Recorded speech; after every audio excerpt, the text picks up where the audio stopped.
Hi everyone, good evening. Thank you so much for subscribing my channel, likes and comments, whatever I've received. Thank you so much for joining my WhatsApp group. So today I'm here to share my experience with the book Stree with a very respected person who has written this, Mr. Acharya Prashant ji. And am really मैं इनकी कुछ shorts देखा मैंने और उसके बाद में बहुत इंस्पायर हुई।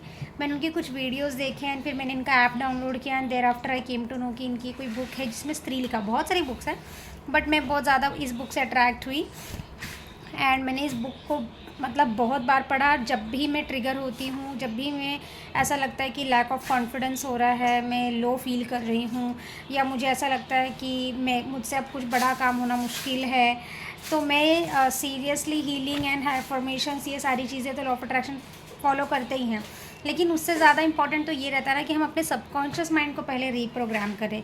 तो मेरे लिए अभी मेरे लाइफ में मुझे सक्सेसफुल बनने में, career wise and emotionally strong बनने में सबसे ज़्यादा अगर कोई मदद किया है बुक तो ये वही बुक है स्त्री।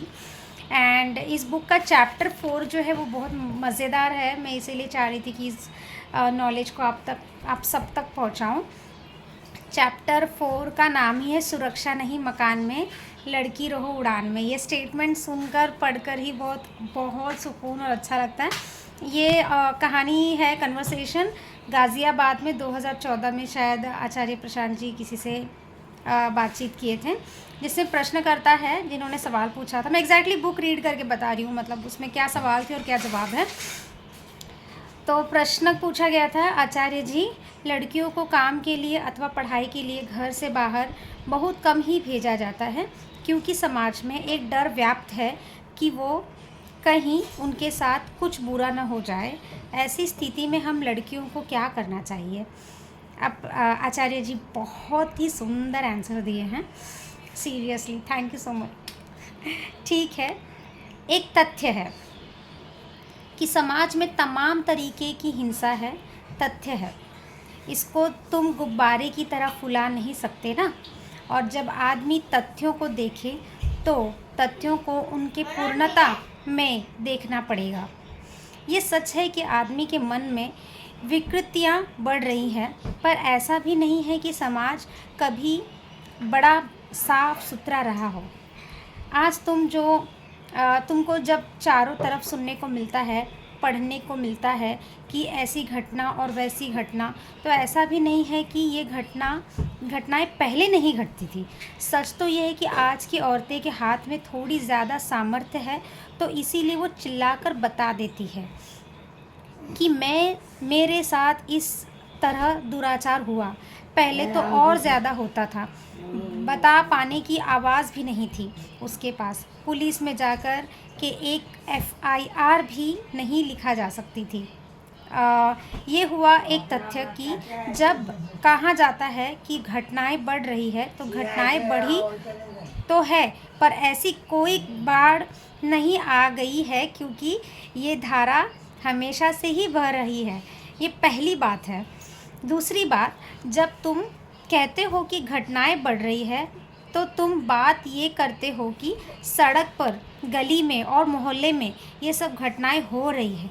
तुम इस तथ्य को बिल्कुल भी भूल जाते हो कि ऐसी घटनाएं तो सबसे ज़्यादा घरों के अंदर ही होती है। एक बहुत बड़ा अनुपात है उन लड़कियों का, महिलाओं का जो घर के भीतर ही तमाम तरह की शोषण और हिंसा का शिकार होती है। संबंधी, पिता, भाई, पति, उनकी क्या गिनती है। तो अगर तुमसे कोई कहे कि घर के बाहर मत निकलो, खतरा है, तो उनसे पूछो कि घर के भीतर क्या सुरक्षा है। घर के भीतर सबसे ज़्यादा असुरक्षित जानते हो कौन सी लड़कियां होती हैं?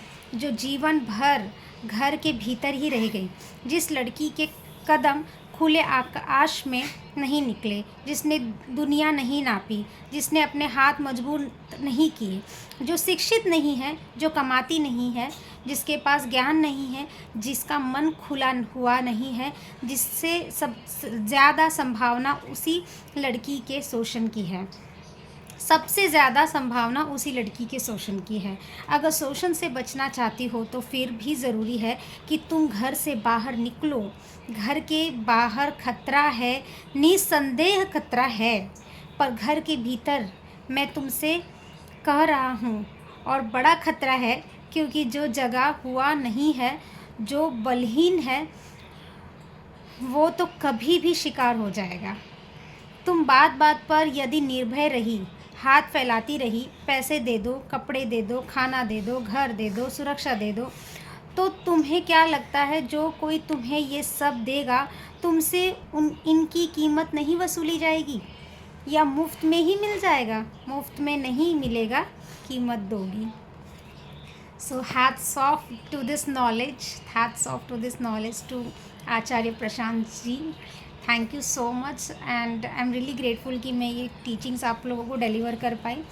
Somewhere I tried to read Hindi very properly, and अगर कहीं गलतियाँ हुई तो माफ़ कीजिएगा। एंड आई विश मैं ऐसी कुछ नॉलेजेस एंड इस किताब से आप लोगों को डिलीवर करते रहूँगी, which is completely about women's empowerment. Thank you so much, thank you so much, thank you so much, I love you.